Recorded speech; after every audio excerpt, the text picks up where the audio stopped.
Dear students, good morning. मैं doctor Rosy Shah. आज मैं आपको विकास के समाजशास्त्र के प्रारूप बताने जा रही हूँ। इससे पूर्व मैंने आपको विकास के समाजशास्त्र का अर्थ, प्रकृति और विषय सामग्री के संबंध में बताया था। हमारा ये टॉपिक बीए थर्ड ईयर के सेकंड पेपर का टॉपिक है। चलिए जानते हैं विकास के समाजशास्त्र के प्रारूप।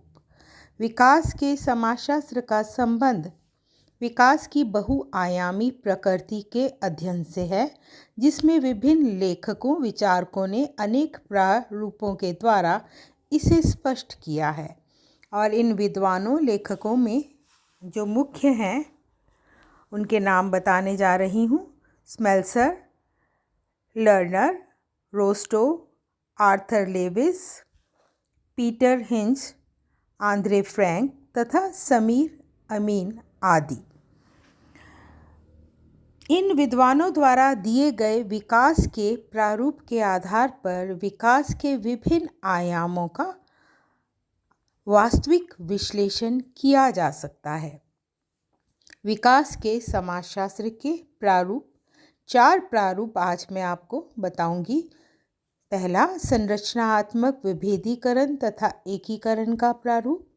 दूसरा, आधुनिकीकरण का मनोवैज्ञानिक प्रारूप। तीसरा, विकास का उद्विकासीय प्रारूप। और चौथा, निर्भरता का प्रारूप। सबसे पहले हम जानते हैं संरचनात्मक विभेदीकरण तथा एकीकरण का प्रारूप, जिसे नील जे स्मेल्सर ने प्रस्तुत किया है। आपने अपनी पुस्तक आर्थिक जीवन का समाजशास्त्र में ये स्पष्ट किया है कि आर्थिक वृद्धि के अतिरिक्त अनेक ऐसे सांस्कृतिक, सामाजिक तथा मनोवैज्ञानिक निर्धारक भी हैं जिनके संदर्भ में ही आर्थिक वृद्धि से संबंधित विभिन्न दशाओं का मूल्यांकन हम कर सकते हैं। इस दशा में उन संरचनात्मक परिवर्तनों पर भी ध्यान देना ज़रूरी है जिनका विकास से घनिष्ठ संबंध होता है, और इन परिवर्तनों के बारे में भी आपने बताया है। और इन परिवर्तनों को 3 भागों में आपने विभाजित किया है। वो इस प्रकार है: संरचनात्मक विभिन्नताएं, दूसरा विभिन्नतापूर्ण गतिविधियों के बीच एकीकरण, और तीसरा सामाजिक बाधाएं पैदा करने वाली विभिन्नताओं को रोककर उनके बीच एकीकरण। संरचनात्मक विभिन्नताओं का रूप हमें विभिन्न समाजों में आर्थिक क्रियाओं, पारिवारिक गतिविधियों, धार्मिक व्यवस्था तथा स्तरीकरण की व्यवस्था के विभेदीकरण में देखने को मिलता है। किसी भी समाज के प्रौद्योगिकी विकास, नगरीकरण तथा औद्योगिकरण से संबंधित संरचनात्मक परिणाम किसी न किसी रूप में इन सभी तरह के विभेदीकरण से प्रभावित होते हैं। इसका एक उदाहरण बताने जा रही हूँ जो उन्होंने लिखा है। उनके अनुसार औद्योगिक समाजों की अनेक विशेषताओं को उन संरचनात्मक परिवर्तनों के आधार पर ही समझा जा सकता है जिनका संबंध विभिन्न तनावपूर्ण दशाओं और तरह तरह की बाधाओं से होता है। इसका अर्थ है कि समाजशास्त्र में विकास की प्रकृति को सही रूप से तभी समझा जा सकता है जब किसी समाज के संरचनात्मक परिवर्तनों से उत्पन्न सामाजिक पृथकता की दशा को कम किया जा सके। इसके साथ ही उन प्रयासों पर ध्यान देना भी आवश्यक है जिनके द्वारा सामाजिक नीतियों को प्रभावित करने वाले स्रोतों में अशांति पैदा करने वाले समूहों के सहभाग को बढ़ाया जा सके। और इसी आधार पर स्मेल्सर ने ये बताया कि विकास की अवधारणा 3 मुख्य चरों से संबंधित है, और ये चर हैं विभेदीकरण, एकीकरण और सामाजिक बाधाएं। विभेदीकरण, जिसका संबंध सामाजिक संरचना से बढ़ती हुई जटिलता से है। एकीकरण, जो विभेदीकरण से पैदा होने वाली दशाओं के बीच एक संतुलन स्थापित करता है। सामाजिक बाधाएं, जो विभेदीकरण तथा एकीकरण की प्रक्रिया में आने वाली दशाओं और कारणों का परिणाम होती हैं। संक्षेप में स्पेंसर ये स्पष्ट करते हैं कि किसी समाज में जब विकास की प्रक्रिया प्रारंभ होती है तब विभेदीकरण, एकीकरण एवं सामाजिक बाधाओं के रूप में विभिन्न प्रकार की रुकावटें उसकी प्रकृति को ज़रूर प्रभावित करती हैं। ऐसा इस कारण है कि इन तीनों दशाओं के बीच स्वाभाविक रूप से एक अंत्यक्रिया देखने को मिलती है।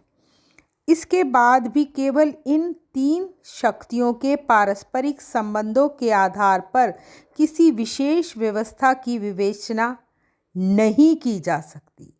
इसका कारण है कि विभेदीकरण इन स्रोतों से भी पैदा हो सकता है जिसका आर्थिक विकास से कोई संबंध ना हो। इसी आधार पर उन्होंने स्पष्ट किया है कि विकास की विवेचना केवल आर्थिक वृद्धि के संदर्भ में करना एक अधूरा प्रयत्न है। विकास का संरचनात्मक परिवर्तनों से घनिष्ठ संबंध है जो विभेदीकरण, एकीकरण तथा सामाजिक बाधाओं के रूप में हमारे सामने आती हैं। इन सभी दशाओं के बीच संतुलन होने से ही विकास की प्रक्रिया प्रभावपूर्ण बनती है। इस दृष्टिकोण से विकास के समाजशास्त्र में एक आर्थिक विकास के साथ सामाजिक विभेदीकरण, एकीकरण तथा सामाजिक बाधाओं से संबंधित दशाओं का अध्ययन करना भी ज़रूरी है। चलिए अब हम दूसरा प्रारूप जानेंगे, आधुनिकीकरण का मनोवैज्ञानिक प्रारूप। डेनियल लर्नर ने इसे अपनी पुस्तक the passing of traditional society में स्पष्ट किया है। आपने विकास का संबंध आधुनिकीकरण से जोड़ते हुए विकास के समाजशास्त्र में इसके अध्ययन पर बल दिया।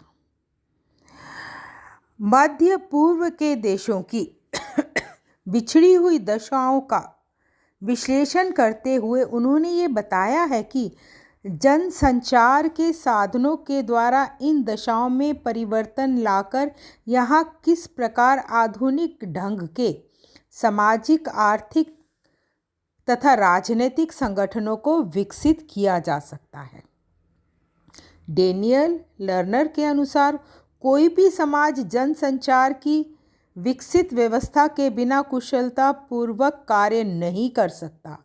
जनसंचार आधुनिक विचारों और अनुभवों को जनसाधारण तक ले जाने का सबसे महत्वपूर्ण माध्यम है।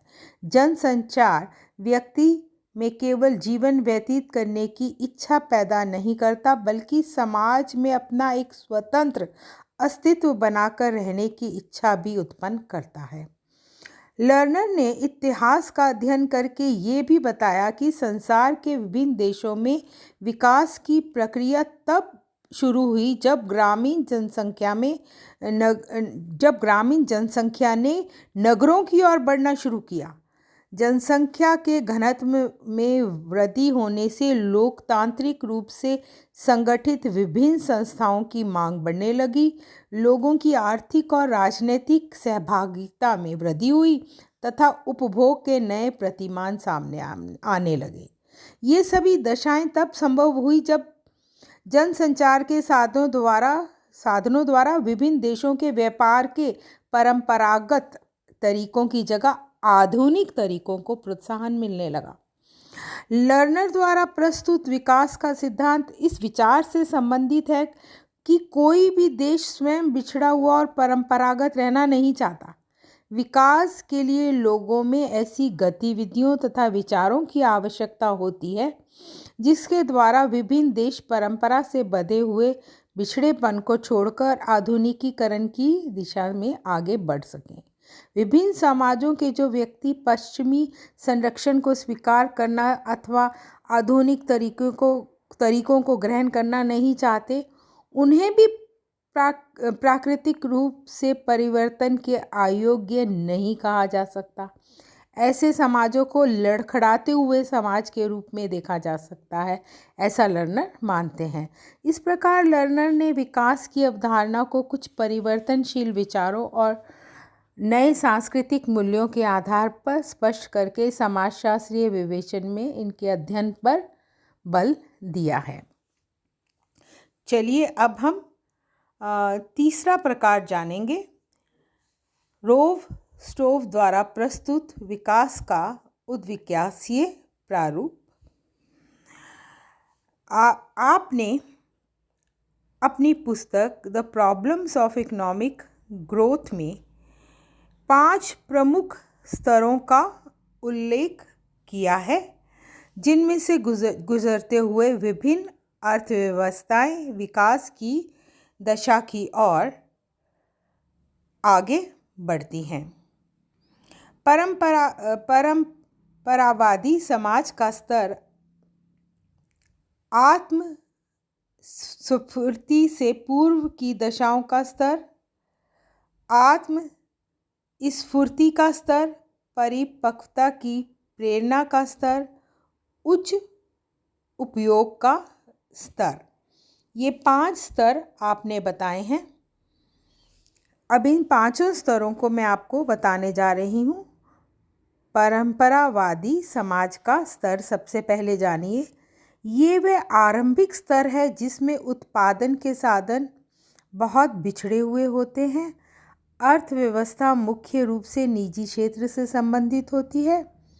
उत्पादन का उद्देश्य मुख्य रूप से व्यक्तियों द्वारा अपने उपभोग की आवश्यकताओं को पूरा करना होता है। उत्पादन में श्रम की भूमिका बहुत अधिक महत्वपूर्ण होती है तथा अर्जित परिस्थिति की जगह समाज में प्रदत्त परिस्थिति का अधिक महत्व होता है। आत्मस्फूर्ति से पूर्व की दशाओं का स्तर, ये दूसरा स्तर मैं आपको बताने जा रही हूँ। ये वह स्तर है जिसके अंतर्गत समाज में वैज्ञानिक तरीकों का उपयोग बढ़ना शुरू होने से परंपरावादी व्यवहारों का प्रभाव कम होने लगता है तथा उपभोग की तुलना में उत्पादन अधिक होने लगता है। ये दशा वाणिज्य और व्यापार में वृद्धि करती है और इससे शिक्षा में भी वृद्धि होने से आर्थिक वृद्धि की दर बढ़ने लगती है। इस स्तर में लोगों की राजनीतिक सहभागिता बढ़ना शुरू हो जाती है। लोगों की बचत में वृद्धि होने से उद्योगों में पूंजी के नियोजन को प्रोत्साहन मिलता है तथा सार्वजनिक कल्याण कार्यों में सरकार की रुचि बढ़ने लगती है। अब मैं आपको तीसरा स्तर बताने जा रही हूँ, आत्मस्फूर्ति का स्तर। रोस्टोव के अनुसार ये वह स्तर है जिसमें किसी समाज में उन्नत प्रौद्योगिकी का उपयोग होने से आर्थिक वृद्धि की बाधाएं दूर होने लगती हैं। फलस्वरूप उत्पादन के साधन के रूप में श्रम कृषि के प्राथमिक क्षेत्र से हटकर उद्योगों से संबंधित होने लगता है।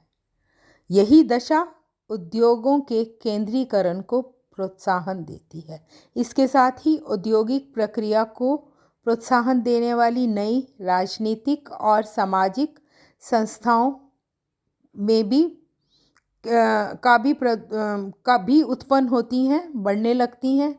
इसका अर्थ है कि इस दशा में समाज में अपना विकास स्वयं करने की क्षमता विकसित हो जाती है। चौथा स्तर बताने जा रही हूँ, परिपक्वता की प्रेरणा का स्तर। इसे रोस्टोव ने सतत विकास का स्तर के नाम से भी संबोधित किया है। इस स्तर में उत्पादन के साधनों का उपयोग इस तरह से होने लगता है कि समाज की अन्य देशों पर निर्भरता समाप्त हो जाती है और इसके साथ ही आर्थिक रूप से लाभप्रद उत्पादन का महत्व बढ़ने लगता है। टेक्नोलॉजी प्रौद्योगिकी विकास के फलस्वरूप समाज में विभेदीकरण तथा नगरीकरण में वृद्धि होती है। फलस्वरूप आर्थिक विकास एक तार्किक रूप लेने लगता है। चलिए अब जानते हैं 5वां स्तर, उच्च उपभोग का स्तर। ये वह स्तर है जिसमें निजी और सार्वजनिक क्षेत्र का विस्तार होने से उपभोक्ता वस्तुओं तथा सेवाओं में बहुत अधिक वृद्धि होने लगती है। प्रति व्यक्ति आय बढ़ती है और इससे आरामदायक और विलासतापूर्ण वस्तुओं के उपभोग में व्यक्ति बहुत अधिक रुचि लेना शुरू कर देता है, क्योंकि प्रति व्यक्ति आय बढ़ जाती है। इसी स्तर में राज्य आर्थिक विकास के साथ कल्याण कार्यों का भी विस्तार करता है। इन प्रारूपों के द्वारा रोस्टोव ने ये स्पष्ट करने की कोशिश की है कि बचत तथा पूंजी का संचय विकास का एक महत्वपूर्ण आधार है। चलिए अब हम चौथा प्रारूप जानेंगे, निर्भरता का प्रारूप। इसके अंतर्गत मैं आपको 2 विचारकों के विचार बताने जा रही हूँ। एक तो आंद्रे फ्रैंक के और दूसरे समीर अमीन के। विकास के समाजशास्त्र में निर्भरता का संबंध एक ऐसी दशा से है जिसके अंतर्गत कम विकसित देश अपने विकास के लिए औद्योगिक तथा राजनीतिक रूप से अधिक विकसित देशों पर निर्भर होने लगते हैं। वास्तव में निर्भरता एक स्वयं विकसित होने वाली दशा नहीं है, बल्कि व्यवहारिक रूप से ये विकसित देशों के दीर्घकालीन आर्थिक और राजनीतिक हितों को पूरा करने से संबंधित होती है। इसका अर्थ है कि तृतीय विश्व के देशों में होने वाले विकास की प्रकृति को तब तक समुचित रूप से नहीं समझा जा सकता जब तक कि इन देशों और अपने निहित स्वार्थ वाले विकसित देशों के बीच पाए जाने वाले वास्तविक संबंधों का विश्लेषण नहीं किया जाता। इस प्रारूप को समझने के लिए फ्रैंक द्वारा प्रस्तुत परिधि केंद्र के प्रारूप तथा समीर अमीन द्वारा प्रस्तुत असमान विकास के प्रारूप को समझना ज़रूरी है। आंद्रे फ्रैंक ने विश्व व्यवस्था का सिद्धांत प्रस्तुत करके उन आर्थिक प्रेरणाओं और दशाओं का उल्लेख किया जो अल्प विकसित देशों पर विकसित देशों के प्रभुत्व को स्पष्ट करती है। फ्रैंक ने इस प्रश्न पर विचार किया कि अंतर्राष्ट्रीय स्तर पर किस प्रकार आर्थिक और सांस्कृतिक शोषण का जन्म होता है, और इसे ही स्पष्ट करने के लिए उन्होंने बताया कि ये शोषण केंद्र तथा परिधि के बीच होने वाले असमान आर्थिक संबंधों का परिणाम है। अनुभविक रूप से स्पष्ट होता है कि विकसित देशों द्वारा अल्प विकसित देशों के साथ आर्थिक संबंधों का निर्धारण इस तरह से किया जाता है कि उनके शोषण में लगातार वृद्धि होती है और इसी के फलस्वरूप कमज़ोर देशों का आर्थिक लाभ विकसित देशों की ओर चला जाता है। इसका तात्पर्य है, यदि अल्प विकसित देश ब्राज़ील की तरह स्वयं अपनी आवश्यकताओं के अनुसार उत्पादन करना शुरू कर दें तो उनकी विकसित देशों पर निर्भरता कम हो सकती है। फ्रैंक अनुसार अल्प विकसित देशों के शासक वर्ग और व्यापारी उच्च नौकरशाहों और श्रमिक संघों के नेताओं पर भी विकसित देशों द्वारा विभिन्न आर्थिक प्रलोभनों अथवा पुरस्कारों द्वारा इस तरह प्रभुत्व स्थापित करने की कोशिश की जाती है जिससे उनका रुझान विकसित देशों की नीतियों में बना रहे। फ्रैंक ने ये स्पष्ट किया है कि जिस दशा को हम विकास कहते हैं उसका स्रोत बिछड़े हुए देशों का अल्प विकास है, तथा जिस दशा को हम अल्प विकास कहते हैं वह विकसित देशों द्वारा किए जाने वाले शोषण का परिणाम है।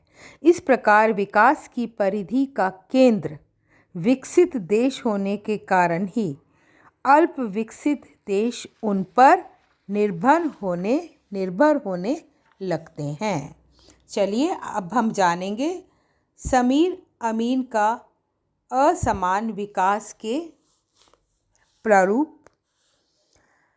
समीर अमीन ने विभिन्न प्रमाणों द्वारा ये स्पष्ट किया कि एक बार पूंजीवादी और विकसित देशों में जब एक निश्चित मात्रा में अधिक धन का संचय, औद्योगिकरण तथा श्रम की प्रौद्योगिकी कुशलता आदि में वृद्धि हो जाती है, जब बढ़ जाती है, तब इससे वहाँ साधनों की संचय वृद्धि होने लगती है, मतलब साधन एकत्र होने लगते हैं। और इसके फलस्वरूप जिन देशों ने विकास के क्षेत्र में पहले ही आगे निकल जाने की क्षमता विकसित कर ली है, वह उन देशों से आगे बढ़ गए जो इस तरह की क्षमताएं विकसित नहीं कर सके। इन दशाओं के बीच जब विभिन्न देशों के बीच खुले बाजार में व्यापार होता है तो उनके बीच असमान विनिमय की दशा पैदा होने लगती है। समीर अमीन के अनुसार विकसित देशों की पूंजीवादी अर्थव्यवस्था आरंभ से ही ऐसी व्यापारिक गतिविधियों पर आधारित रही है जिनके द्वारा उन्होंने अपनी स्थिर पूंजी का प्रवाह सरलता से अल्प विकसित और विकासशील देशों की ओर नहीं होने दिया। इन दशाओं के बीच अल्प विकसित देश आज भी एक ऐसी आर्थिक व्यवस्था से संबंधित है जो अप्रत्यक्ष रूप से विकसित देशों की आवश्यकताओं को पूरा करती है। आज भी अधिकांश अल्प विकसित देश वह हैं जहां श्रम का मूल्य कम होने के बाद भी उन्हें अपने लाभ की दर में वृद्धि करने का अवसर नहीं मिल पाता। यही विकास का असमान रूप है जो विकसित देशों पर विकासशील देशों की निर्भरता को स्पष्ट करता है। धन्यवाद।